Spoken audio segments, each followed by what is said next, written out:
इतिहास में पहली दफा ऐसा हुआ था कि बिना खून का कतरा बहाए यरूशलेम को फतह किया हो। इस समय राशिदुल खिलाफत के दूसरे खलीफा हजरत उमर इब्न अल खत्ताब का दौर था।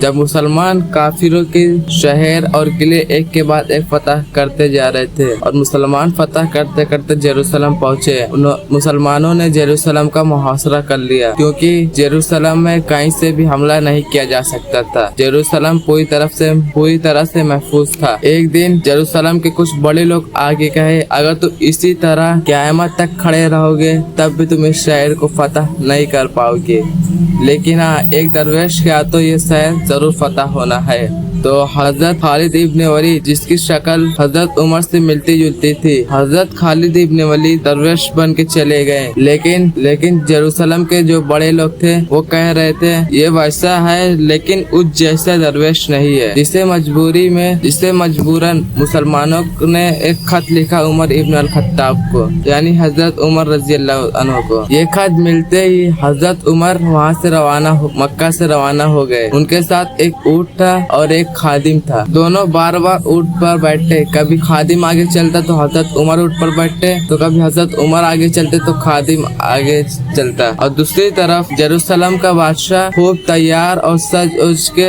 एकदम रेडी था क्योंकि इतनी बड़ी सल्तनत का खलीफा मिलने आ रहा है। जब बैतुल मुकद्दस पहुँचे तो हजरत उमर आगे चल रहे थे और खादिम पीछे बैठा हुआ था। ये देख के और हजरत उमर के कपड़े भी आम आदमी जैसे थे। ये देखकर वहाँ लोग कंफ्यूज हो गए, यानी परेशान हो गए कि हजरत उमर कौन है। जब बाद में पता चला कि हजरत उमर ये है, जेरूसलम के गवर्नर ने हथियार डाल दिए और बिना खून का कतरा बहाए हजरत उमर ने जेरूसलम को फतह कर लिया। जेरूसलम का जो हाकिम था उसने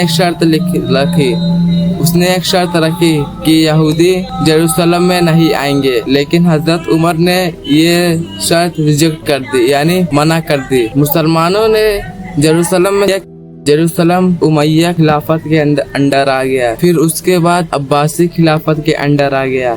11वीं ईस्वी आते आते तब मुस्लिम सल्तनतें कमजोर हो चुकी थी और आपस में लड़ रहे थे, तो इसका फुल फायदा सलेबियों ने उठाया। यूरोप के सारे सलेबी इत्तेहाद करके जेरूसलम पर हमला किया और सन 1099 में जेरूसलम को फतह कर लिया। फतह करने के बाद वहाँ के तमाम मुसलमानों और यहूदियों को कत्ले-आम किया। इसके ठीक सलेबियों ने जेरूसलम पर ठीक 88 साल हुकूमत की।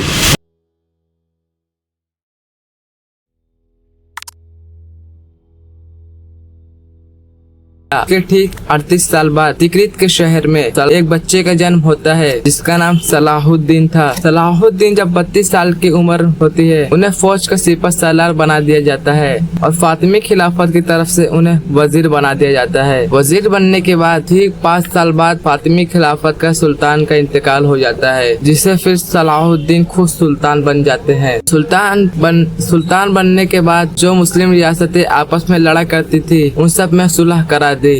मुस्लिम इमारतों में से फौज जमा की और जेरूसलम को फतह करने के लिए निकल पड़े। सुल्तान सलाहुद्दीन ने सबसे पहले यूरोप से खाने पीने का सामान जो आता था उनको मुंतका कर दिया, रास्ता उनका काट दिया और पानी पर भी कब्जा कर लिया, जिसे सलेबियों ने भूख और प्यास की वजह से बाहर निकल आए और हत्तीन के मैदान में आ गए। वो समझ रहे थे कि हम हत्तीन के मैदान में अपने आप से आए हैं, लेकिन ये सलाहुद्दीन का एक प्लान था। तो जंग शुरू होती है, 2 दिन तक ये जंग होती है।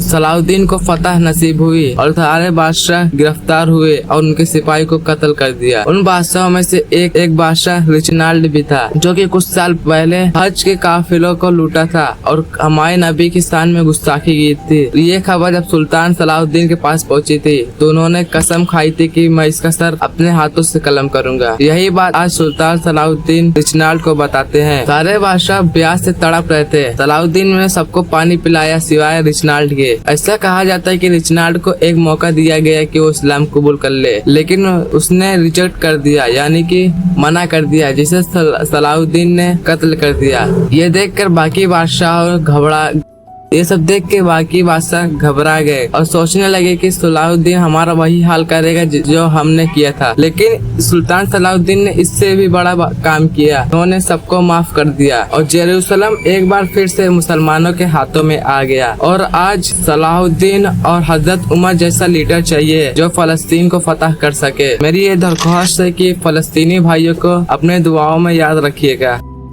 हमारे नबी ने कहा था मुसलमान एक न एक दिन कुछ तो दुनिया को जरूर फतह करेंगे। अगर आप ये जानना चाहते हैं कि कुछ तो दुनिया फतह कैसे हुई तो जो स्क्रीन पे वीडियो आ रही है उस पे क्लिक करें, यानी कि उस पर प्रेस करें। खुदा हाफिज।